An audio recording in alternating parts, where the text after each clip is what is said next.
안녕하세요. 오래전 남편과 사별하고 아들과 단둘이 살고 있는 여성이에요. 10길 물속은 알아도 한 길 사람 속은 모른다고 하잖아요. 모르긴 해도 처음 그 말을 지어낸 사람 역시 사람한테 엄청 상처를 받았던 게 아닐까 생각합니다. 저도 그랬으니까요. 저는 34살에 과부가 되었어요. 주변에서 그러더라고요. 저희 부부가 유별나게 금술이 좋아서 하늘이 시샘의 남편을 데려간 걸 거라고요. 그렇지 않고선 병치리 한 번 없이 건강하던 사람이 하루아침에 그렇게 허망하게 떠나는 게 말이 되냐고 말이죠. 모두 저를 위로하려고 했던 말이었지만 사실 그런 말들은 제게 아무런 도움이 되지 않았어요. 남편의 죽음은 제 인생의 절반이 뚝 떨어져 나간 것처럼 엄청난 상실감을 안겨주었고 그래서 정신을 차릴 수 없었으니까요. 부모가 있어도 없는 거나 진배 없던 저에게는 남편이 유일한 가족이자 보호자였어요. 남편을 만나기 전까지 저는 17살 때부터 쭉 혼자 살아왔거든요. 도박에 빠져서 아내와 자식도 버리고 나간 아빠와 자식보다는 자기 인생이 더 중요하다며 딸도 버리고 떠난 엄마까지 제 부모님은 부모로서의 자격이 없는 사람들이었어요. 남편은 그런 부모님을 대신해 제 보호자가 되어주었어요. 남편과 저는 같은 고등학교를 나왔는데 저보다 한 학년이 높았어요. 당시 남편은 학교에서 이름만 대면 누구나 알만한 유명 인사였죠. 공부를 잘해서 그렇게도 했지만 글을 잘 써서 교내외 대회에서 엄청 상을 많이 탔거든요. 거기다 집도 잘 살고 운동도 잘했고요. 하루 종일 교실에 앉아 있어도 이름 한번 불러주는 사람이 없었던 저와는 천지 차이였죠. 친구가 없으니 시선은 늘 창 밖으로 향해 있었고 쉬는 시간이나 점심시간에는 늘 창틀에 턱을 괴곤 운동장을 바라보곤 했어요. 그때마다 제 눈에 들어온 사람이 바로 남편이었죠. 또래들보다 한 뼘 이상 키가 큰 남편은 틈이 날 때마다 농구 코트에서 농구를 했어요. 학교에서 그걸 모르는 여학생들은 없었죠. 점심시간에 남편이 친구들과 농구를 하고 있으면 창가에는 많은 여학생들이 얼굴을 내밀고 남편을 훔쳐보기에 바빴어요. 저도 그중 하나였죠. 전교생이 운동장에 나와 있어도 남편은 바로 찾을 수 있을 정도로 저는 남편한테 빠져 있었어요. 그렇다고 말을 걸어볼 용기는 없었지만요. 그런데 생각지도 못한 순간에 기회가 찾아온 거예요. 1학년 2학기가 되고 새로 특활 부서를 정하게 되었는데 딱히 하고 싶은 게 없어서 독서부를 일지망으로 적어낸 제가 행운을 거머쥐게 되었거든요. 여학생들이 너도 나도 독서부를 지망했다는 건 나중에서야 알게 되었어요. 그 부서에 남편이 있었거든요. 그래서 당연히 안 되겠구나 포기하고 있었는데 이게 웬걸 제가 붙었더라고요. 그리고 일주일에 한 번씩 남편과 얼굴을 마주하게 되었죠. 그땐 그 정도로도 감지덕지했어요. 남편과 한 공간에 있다는 것만으로도 가슴이 벅찼으니까요. 그러다 남편한테 제 존재를 알리게 된 건 2학기가 시작하고 한 달 남짓 되던 때였어요. 독서부 특성상 자기가 읽은 책은 직접 가져가야 했었는데 아침부터 서둘러 책가방을 싸느라 책을 잘못 가져갔지 뭐예요. 예전에 아빠가 보시던 책이었는데 지은이 이름조차 낯선 책이었죠. 어느 개의 죽음이라는 책 제목도 좀 그랬어요. 일단 가져갔으니 읽긴 해야겠는데 고등학교 1학년 학생이 읽기에는 좀 깊이가 있는 책이더라고요. 그래서 슬쩍슬쩍 졸면서 책을 읽고 있었는데 쉬는 시간에 남편이 제게 와서는 말을 걸더라고요. 너도 장그르니의 작품 좋아하니? 지금껏 한 번도 남편과 말을 섞어본 적 없던 저는 남편이 제게 말을 걸어줬다는 사실만으로도 가슴이 벅차서 대답도 못하고 남편 얼굴만 올려다봤어요. 그리고는 어리버리한 표정으로 고개만 끄덕였죠. 그랬더니 남편이 환하게 웃는 거예요. 알고 보니 남편이 가장 좋아하는 작가가 장그르니더라고요. 그럼 혹시 섬도 읽어봤니? 난 개인적으로 어느 개의 죽음보다 섬이 더 마음에 들던데 넌 어때? 어떻게 뭐라 어떡했어요? 생전 듣도 보도 못한 책이었는데요. 그래도 이게 어떻게 찾아온 기회인데 그냥 날려버릴 수는 없다 싶어서 저도 섬이 더 좋다고 말했죠. 그 대답이 마음에 들었는지 남편은 싱긋 웃고는 자리로 돌아갔어요. 그리고 다음 주 특할 시간이 되어서 해당 교실로 이동을 했는데 먼저 와 있던 남편이 저를 보고는 자기 옆자리 의자를 툭툭 치며 와서 앉으라고 하더군요. 순간 교실에 있던 여학생들이 제게 눈 레이저를 쏘아댔죠. 지금 생각해보면 제가 어디서 그런 용기가 나왔는지 모르겠는데 따가운 시선에 겁이 나면서도 저는 기어이 남편 옆자리에 가서 앉았어요.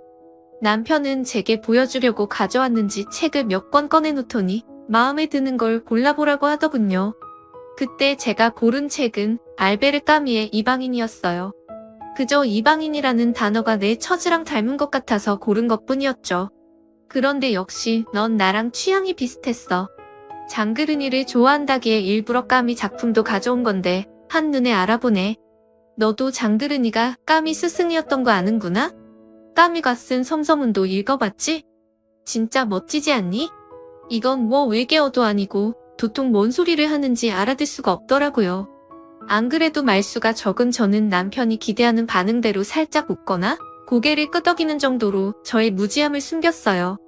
그리고 집에 돌아가 남편이 말한 작가들의 작품을 찾아 읽어대기 시작했죠. 그렇게 본의 아니게 문학 소녀가 되어버린 저는 남편과 많이 가까워지게 되었고 그 소문은 순식간에 정교에 퍼져버렸어요. 대개 소문이 그렇듯 퍼져나가는 와중에 살도 많이 붙고 각색도 많이 돼서 그 소문이 제 귀에 들어왔을 때는 제가 감당할 수 없는 상황이 되어버렸더라고요. 제가 일부러 남편을 꼬셨다는 등, 저희 집에 돈이 많아서 선물로 남편의 환심을 샀다는 등, 남편은 제게 마음이 없는데 제게 약점을 잡히는 바람에 할 수 없이 상대해주는 거라는 등 정말 말도 안 되는 소문이었죠. 제가 하지 않은 일들은 기정사실화됐고 그 바람에 쉬는 시간마다 다른 반 애들까지 저희 반에 찾아와 저를 보고 갔어요. 심지어 3학년 선배들까지도 저를 찾아오기 시작했죠. 그중 몇몇은 저를 소각장으로 따로 불러서 여우같이 꼬리치지 말라고 엄포를 놓고 가기도 했어요. 그런데 꼭 나쁜 것만은 아니었어요. 남편 때문에 저에게 흥미가 생긴 아이들이 좀 있었는데 그중엔 괜찮은 애들도 있었거든요. 늘 혼자 존재감 없이 지내던 저로서는 내 주변에 사람이 생겼다는 것만으로도 좋았어요. 그렇게 생긴 친구들 덕분에 평범한 고등학생으로 지낼 수 있었으니까요. 그렇게 1학년 겨울방학을 앞두게 되었는데 그 일이 터진 거예요. 엄마가 남자가 생겼다며 저만 두고 집을 나가겠다고 한 거죠. 그리고 네 아빠는 절대 집에 들이지 마. 알량한 월세방까지 털어먹기 싫으면. 사랑을 찾아 딸을 버리고 가면서도 제게 뻔뻔할 정도로 당당했던 엄마는 얼마 지나지 않아 남자랑 헤어졌어요. 혼인신고도 하지 않았으니 호적상으로는 흔적이 남지 않았지만 엄마 마음은 그렇지 않았나 봐요. 그 집 식구들한테 얼마나 시달림을 당했는지 제 원룸으로 돌아온 엄마는 이전과는 다른 모습이었어요. 초췌한 얼굴에 자신감이라고는 찾아볼 수 없을 정도로 자존감이 뚝 떨어진 상태였죠. 제가 학교에 간 사이 하루 종일 방에 틀어박혀 술을 마시거나 울곤 했어요. 그러던 어느 날 안 좋은 시도를 하고 말았고 쓰러져 있던 엄마 옆에 흩어져 있는 물건들을 보고서 엄마가 더 이상 의지가 없다는 걸 알 수 있었죠. 일단 119에 신고를 하고 몇 분 뒤 달려온 구급대원들을 따라 병원으로 향했어요. 다행히 생명에는 지장이 없었지만 엄마는 성대를 다쳐서 제대로 말을 할 수 없게 되었죠. 외삼촌한테 전화해 상황을 알렸더니 며칠 뒤 서울로 올라오셨더라고요.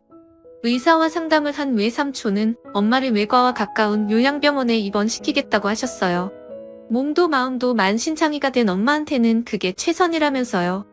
그러면서 저도 외과로 가지 않겠냐고 하셨는데 그 순간 남편 얼굴이 떠오르더라고요.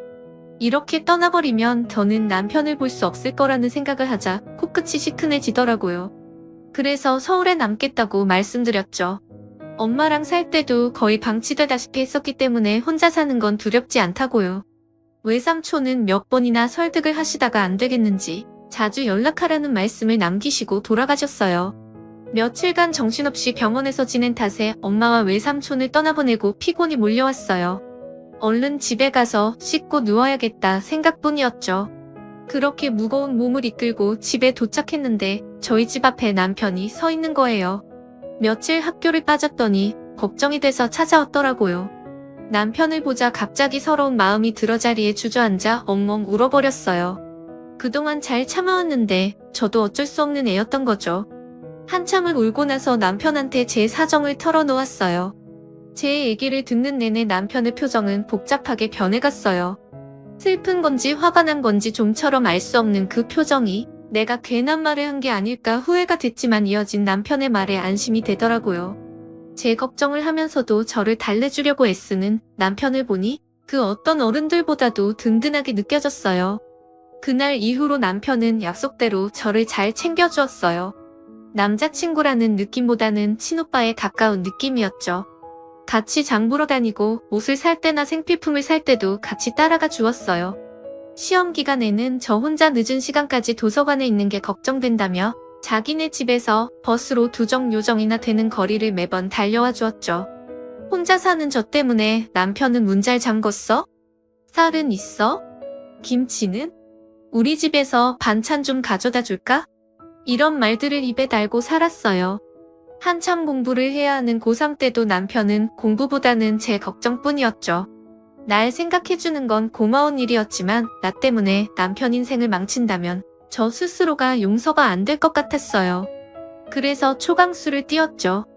고3이 이럴 시간이 있어? 오빠 아니어도 나 잘 먹고 잘 살아. 오늘도 우리 집에 오느라 학원 또 땡땡이 쳤지? 대체 왜 그래? 대학 안 갈 거야?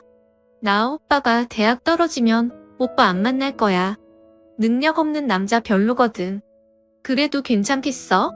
난 남자친구랑 CC해보고 싶단 말이야. 그러니까 나랑 계속 사귀려면 어떻게 해서든 대학 들어가. 안 그럼 끝이야.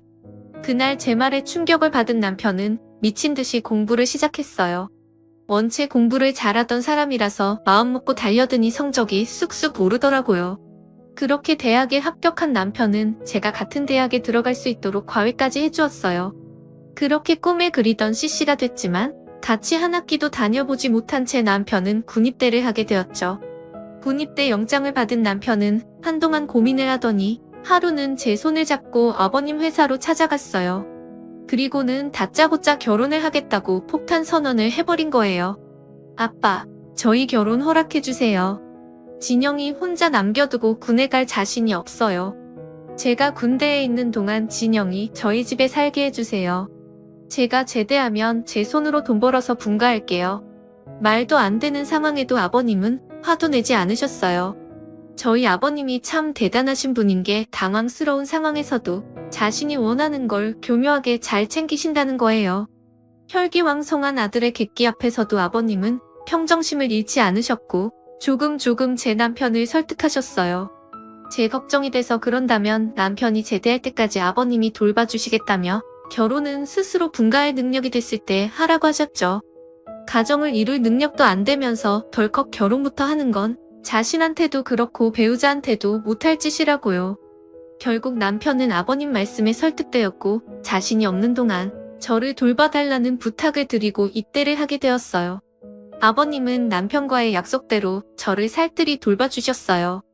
정기적으로 도우미 아주머니를 저희 집에 보내셔서 반찬도 챙겨주셨고 가끔씩 저를 찾아오셔서 용돈도 주시고 밥도 사주시곤 했거든요. 제 엄마가 죽고 내가 재혼을 한 뒤로는 사람한테 좀처럼 마음을 열지 않았던 애였는데 진영이 널 만나고부터 많이 밝아졌어. 그런 점에선 너한테 참 고맙다. 의부 형제들 사이에서 많이 외롭게 자란 녀석이다. 앞으로도 네가 잘 보듬어줬으면 한다. 남편을 통해 새어머니와 사이가 안 좋다는 말은 들었는데 의부 형제들까지 있다는 건 그때 처음 알았어요. 그동안 내 상처만 큰 줄 알고 살았는데 아버님 얘기를 듣고 나니 남편한테 미안해지더군요. 고등학생 때부터 사귀어 오던 우리가 결혼을 하게 된 건 남편이 졸업 후 입사 2년 차가 되던 해였어요. 저도 남편도 자기 밥벌이는 하고 살게 된 때였죠. 정식으로 인사를 드리러 시댁을 찾고서야 그동안 남편이 얼마나 외롭게 살았을지 알겠더라고요. 남편의 새어머니는 본처 자식한테는 관심도 없어 보였어요. 오직 남편의 재산을 자기 자식이 물려받는 거에만 혈안이 된 사람 같았어요. 어떻게든 아버님 앞에서 제 남편을 깎아내리고 자기 자식을 부각시키려 노력하다군요. 남인 제가 봐도 그 모습이 역겨운데 그 집에서 함께 살아온 제 남편은 오죽했겠어요. 남편이 재학 시절부터 일찍 결혼해 가정을 이루고 싶다고 입버릇처럼 말한 것도 이런 이유에서였죠. 솔직히 다른 집 같으면 저와 같은 처지의 며느리를 들이는 걸 꺼려할 법도 한데 저희 시댁에서는 누구 하나 반대하는 사람이 없었어요. 아버님은 제 덕분에 아들이 마음의 안정을 찾았다고 저를 환대하셨지만 시어머니 입장에선 그리 탐탁지 않을 텐데도 말이죠. 반대는커녕 오히려 쌍수 들고 환영하는 분위기였다랄까요? 요즘 세상에 부모 없는 게 뭔 대수라고 자기들끼리 좋으면 그만이지 여보 안 그래요? 난 진영씨가 우리 사문이 신부감으로 딱이라고 생각해요. 왠지 모르겠지만 두 사람이 참 잘 어울린 것 같거든. 어머님의 환대에도 불구하고 저는 그 말들이 하나도 기쁘지 않았어요. 그 말은 마치 제 남편이 힘있는 처가를 얻으면 혹시라도 아버님 사업을 물려받는데 득이 되지 않을까 노심초사했는데 별것 아닌 집안 여자랑 결혼을 한다니까 한시름 놓았다는 뜻으로 들렸거든요. 아버님은 한 2, 3년 같이 살다가 분가하기를 바라셨어요. 그러자 어머님은 마치 큰일 난 것처럼 호들갑을 떨며 반대를 하셨죠. 어머, 당신 지금 며느리 시집살이 시키겠다는 거예요? 요즘 세상에 시집살이를 누가 한다고 그래요? 괜히 며느리한테 미움받지 말고 애들끼리 나가서 편하게 사게 하자고요.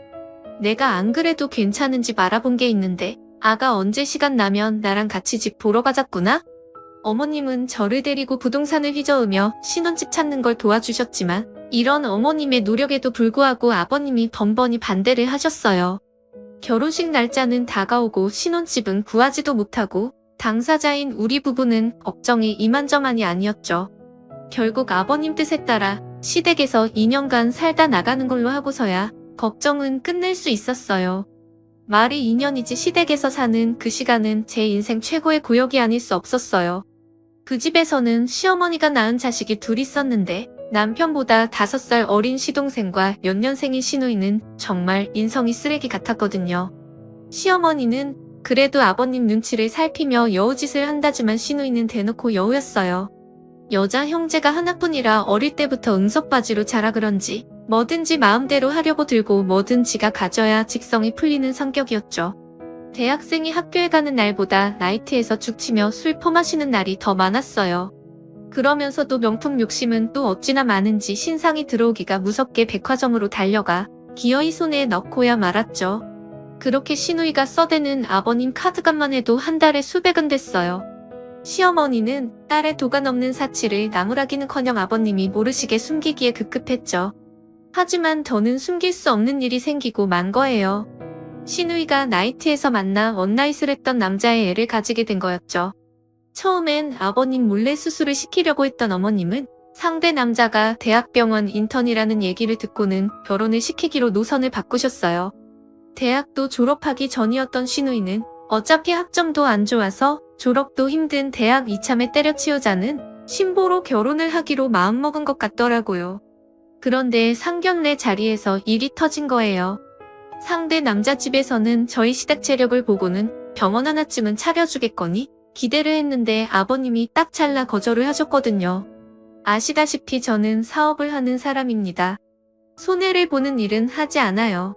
그게 내 자식 일이라고 해도 말입니다. 거두절미하고 말하겠습니다. 제 돈으로 댁의 아들 병원을 차려주는 일은 없을 겁니다. 의사로 성공하고 싶다면 지금 나가고 있는 대학병원에서 자리를 잡으세요.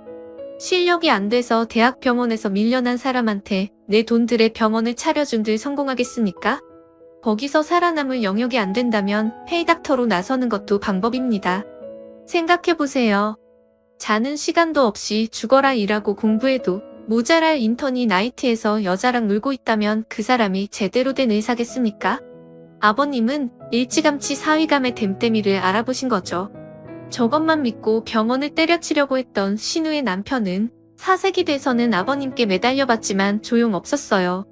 이미 배는 불러서 애를 낳는 것밖에는 어쩔 도리가 없는 상황이라 결혼을 했지만 신우의 결혼 생활은 그리 행복하지 않은 것 같았어요. 신우이보다 몇 개월 먼저 출산을 한 저는 아들을 낳았어요. 남편을 닮아 코도 오똑하고 저를 닮아 피부가 흰 아이였죠. 평소 농담 한마디 안 하실 정도로 그나마 신아버님이었지만 손주 앞에서는 영락없는 손주 바보가 되셨어요. 아이가 아버님 옷에 오줌을 싸도 인상 한번 찌푸리지 않으시고 껄껄껄 웃으시는데 평소 아버님이 그렇게 환하게 웃으시는 걸 본 적이 없던 저와 시댁 식구들은 다들 놀랄 뿐이었죠. 시어머니의 시집살이와 시동생의 이유 없는 갈굼에도 불구하고 시댁에서 버틸 수 있었던 건 제 아이와 남편 그리고 아버님 덕분이었어요. 약속대로 2년 뒤 저희가 분가를 하자 아버님은 손주와 떨어지게 됐다며 무척이나 아쉬워하셨어요. 그리고 그 무렵 아버님은 제 남편을 회사로 불러들이셨어요. 이제 사회생활 경험도 꽤 했으니 아버님 회사를 물려받을 준비를 하라는 거였죠. 그러자 위기의식을 느낀 시어머니는 자기 아들이 대학을 졸업하자마자 아버님 회사에 밀어 넣었어요. 어떻게든 회사만큼은 자기 아들이 차지하게 만들려는 꿍꿍이었죠. 아버님 몰래 회사 요직에 있는 사람들과 접촉해 회사 내에서 자기 아들의 뒷배가 되어줄 사람들을 모으고 어떻게든 제 남편을 몰아낼 생각을 했어요. 업무만으로도 바쁜 와중에 어머님 나인 사람들의 견제까지 받아야 했던 남편은 스트레스가 이만저만이 아니었어요. 이제 겨우 30대 중반 나이인데도 염색을 안 하면 안 될 정도로 흰머리가 엄청 늘고 소화장애까지 달고 살았죠. 체격이 워낙 좋아서 남들 보기엔 건강해 보였는지 모르겠지만 정신적인 스트레스로 인해 남편은 병들어가고 있었던 거예요. 곁에 있으면서 아무것도 도움이 되지 못하는 제가 한심스럽고 미안할 뿐이었죠. 그렇게 위태로운 날들이 이어지다가 결국 남편은 쓰러지게 되었고 40도 안 된 나이에 뇌출혈로 세상을 떠나고 말았어요. 남편의 죽음에 저도 충격이었지만 아버님도 엄청난 충격을 받으셨어요. 아들이 강해지기를 바라는 마음에 견제 세력들이 있다는 걸 알면서도 혼자 이겨내도록 방관했던 걸 자책하시는 것 같더라고요. 아끼던 큰아들의 죽음은 아버님을 많이 변화시켰어요. 전처럼 신사적이고 유혹의 일을 처리하기보다는 불순한 것들은 애초에 싹을 도려내는 강경한 모습을 보이셨거든요. 특히나 제 남편의 죽음에 일조했던 시어머니와 그 라인들은 아버님 눈 밖에 나서 좌천이 되거나 몇몇은 회사를 떠나게 되었어요. 그리고 어머님도 마찬가지였죠. 당시 시누이가 이혼을 하고 아이 교육을 핑계로 캐나다에서 살고 있었는데 아버님이 어머님을 그리로 가라고 하셨거든요. 여보 내가 캐나다로 가면 당신은 누가 돌봐요? 딸 자식 걱정돼서 그러는 건 알겠지만 그래도 난 당신 부인이잖아요. 어떻게 내 자리를 비워두고 밖에서 나가 사냐고요. 안 돼요. 난 못 나가요. 그래 그럼 이혼이라도 하고 가든가. 캐나다로 못 가겠다면 차라리 이혼부터 합시다. 아버님의 강경한 태도에 어머님도 더는 고집을 부릴 수 없었어요. 하지만 떠나는 마당이라고 순순히 가지는 않더라고요. 갑자기 시동생 내외를 집에 불러들여 아버님을 모시고 살라고 한 거예요. 내가 없으니 당신 수발될 사람이 필요하지 않겠어요? 다행히 정훈이가 집에 들어와 살겠다고 하네요. 당신 나이도 있는데 아들 내외 데리고 살면 좋잖아요. 그럴 거 없어. 진영이한테 지우 데리고 들어와 살라고 얘기해뒀으니까. 성훈이도 가구 없는 마당에 애들 둘만 살게 할 수는 없잖아. 아니 당신은 그렇게 중요한 얘기를 왜 이제서야 해요? 그리고 당신 자식이 성훈이 뿐이에요? 어머니 정훈이도 당신 자식이라고요? 성훈이 결혼할 땐 못 데리고 살아서 안달이더니 왜 정훈이한테는 같이 살자는 말 안 하는데요? 당신 죽고 나면 제사상 차리는 건 정훈이 내외라고요. 그리고 진영이 너 내 남편 떠나보냈으면 너도 새 출발할 생각을 해야지. 언제까지 시아버지 그늘에서 살 생각이냐? 내 말 이하속해도 알 수 없다. 성훈이 죽고 없는 마당에 너랑 내가 고부 사위로 지낼 일이 뭐 있니? 지우는 우리가 맡아 키워줄 테니까 넌 새 출발할 생각이나 해. 설마 너 지우 앞세워서 내 시아버지 회사 탐내는 건 아니지? 그런 거라면 일제감치 끊게. 회사는 우리 성훈이가 맡게 될 테니까. 이 사람이 지금 무슨 소리를 하는 거야? 당신이 뭔데 내 회사를 정훈이한테 주니마니 해? 난 애초에 회사는 성훈이한테 물려줄 생각이었어. 이제 성훈이가 가고 없으니 지우가 맡아서 이어가면 될 일이라고. 당신이야말로 괜한 일에 참견하지 말고 당장 캐나다로 가. 한바탕 폭풍우가 몰아친 뒤 시어머니는 캐나다로 쫓겨나셨고 시댁에 들어와 살면서 회사를 물려받을 궁리를 하던 시동생 녀에는 시댁 입성이 물 건너가 버렸어요.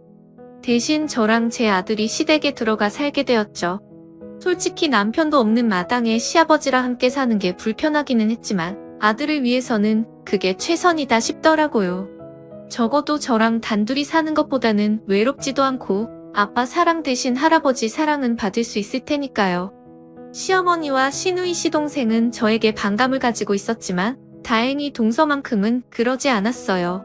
언제나 저한테 깍듯하게 대해주었고 어머님이 제게 괜한 트집을 잡을 때도 동서만큼은 제 편이 되어주었거든요. 그래서 동서와는 통화도 자주 하고 집안일도 상의하며 지냈어요. 그 일이 있기 전까지는 말이죠. 제 아들이 중학교 3학년이 되던 때였어요. 여름방학을 학원에서 여름 캠프를 떠났던 아들이 바다에 빠지는 사고가 일어난 거예요. 전화를 받고 아버님과 함께 병원으로 달려갔는데 애가 의식이 없더라고요. 병원에서는 별다른 이상은 없다고 하는데 애는 깨어나질 않고 그렇게 이틀이 지나버렸어요. 아들 옆에 앉아 뜬 눈으로 밤을 지새면서 속으로 기도를 했어요. 여보, 우리 지우 좀 살려줘. 당신도 없는데 지우마저 데려가 버리면 난 어떡하라고. 여보, 제발 우리 지우 좀 살려줘. 안 그러면 나도 당신 따라갈 거야.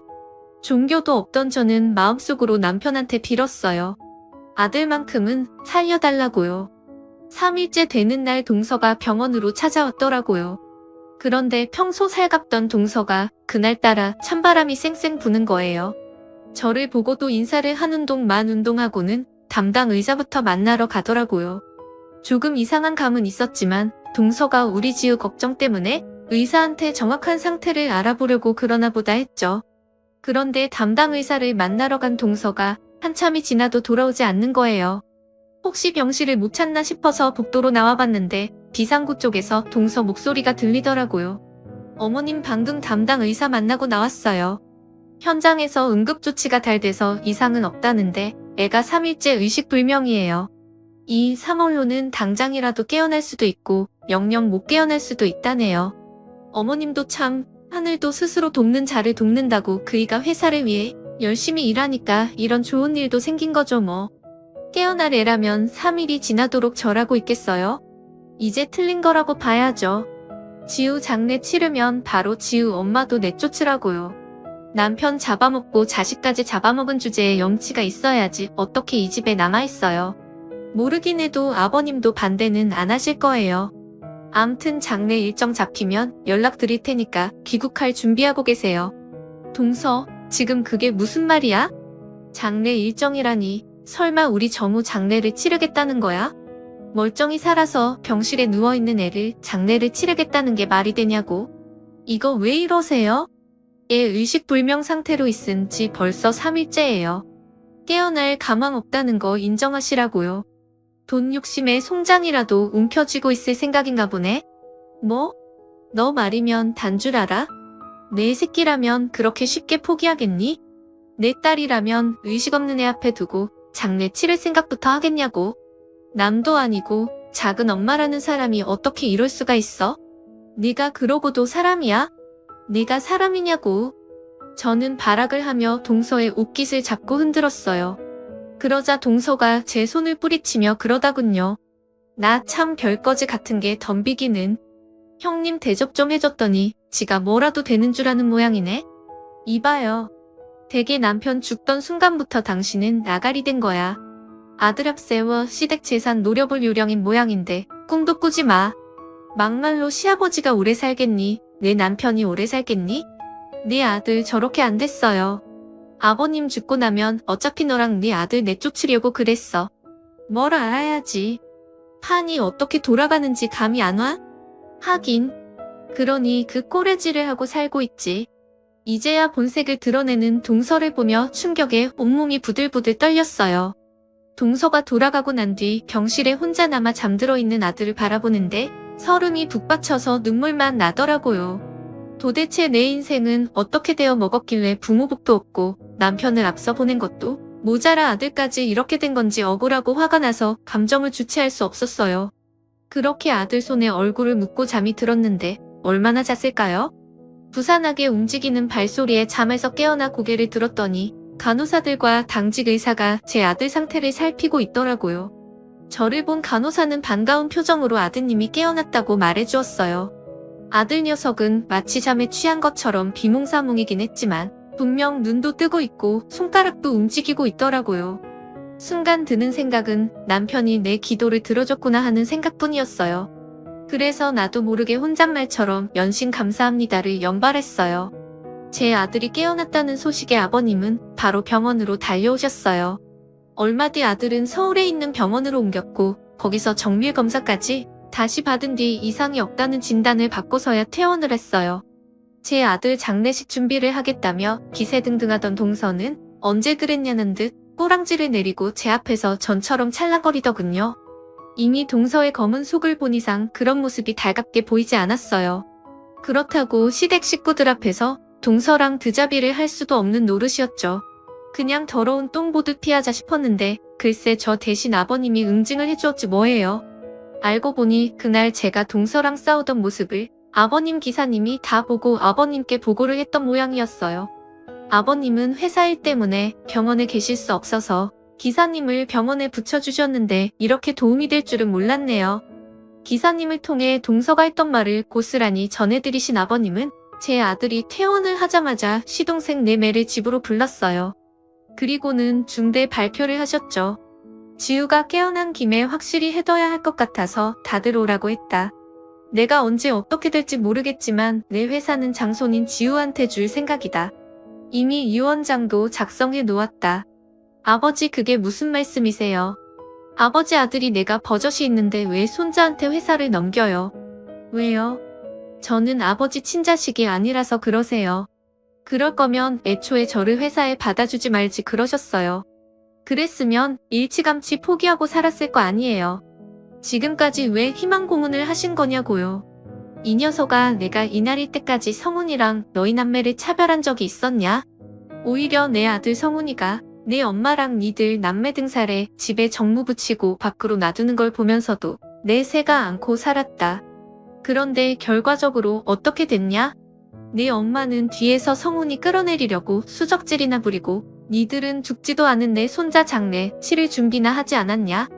내 결정을 따를 수 없다면 당장이라도 회사에서 나가거라. 그리고 작은 애야. 넌 앞으로 내 집안에 발도 들이지 말거라. 내 장례식에도 너는 오지 않았으면 좋겠다. 앞으로 한 번만 더 내 며느리한테 건방지게 굴면 그때는 보고만 있지 않을 테니 알아서 해라. 알겠냐? 아버님 제가 뭘 어쨌다고 그러세요.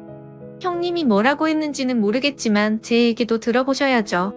어떻게 한쪽 말만 듣고 판단을 하세요. 저 정말 억울해요. 동서는 눈물까지 짜가며 호소를 했지만 아버님은 단호하셨어요. 지우 엄마는 너에 대해 아무 말도 하지 않았어. 그 자리에서 보고 들은 사람이 직접 전해준 얘기다. 이래도 억울하다고 할 거냐? 가증스러운 것 같은 이라고. 그리고 정훈이는 내 엄마한테 똑똑히 전해라. 캐나다에서까지 내 며느리랑 손주한테 해코지를 한다면 그날 무릎 바로 이혼이라고. 아버님의 말씀이 있고 나서 시동생 내매는 회사 법무팀 변호사를 찾아가 정말 아버님이 제 아들한테 회사를 물려준다고 유언장에 명시했는지 알아봤다고 하더군요. 그리고 그 말이 사실이라는 걸 확인하고서는 회사 복도에서 한바탕 싸움을 벌였나 봐요. 이 모든 게 아내 탓이라고 생각한 시동생이 뭐하러 병원까지 가서 애 장례식 얘기는 해서 자기 앞길을 막았냐고 길길이 날뛴 거죠.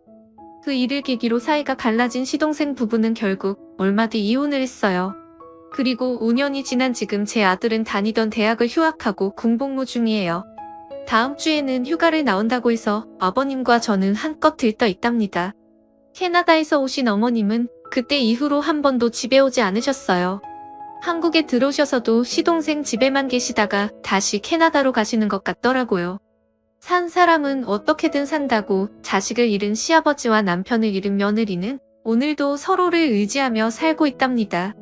오매불망 제 아들 지우만 바라보면서요. 소원이 있다면 하루빨리 아들이 결혼을 했으면 좋겠네요. 며느리도 드리고 손주도 낳아서 하루빨리 집안이 북적거렸으면 합니다. 아버님도 오래오래 건강하시고요. 지금까지 제 사연을 들어주셔서 감사합니다. 들어주신 여러분도 항상 행복하세요.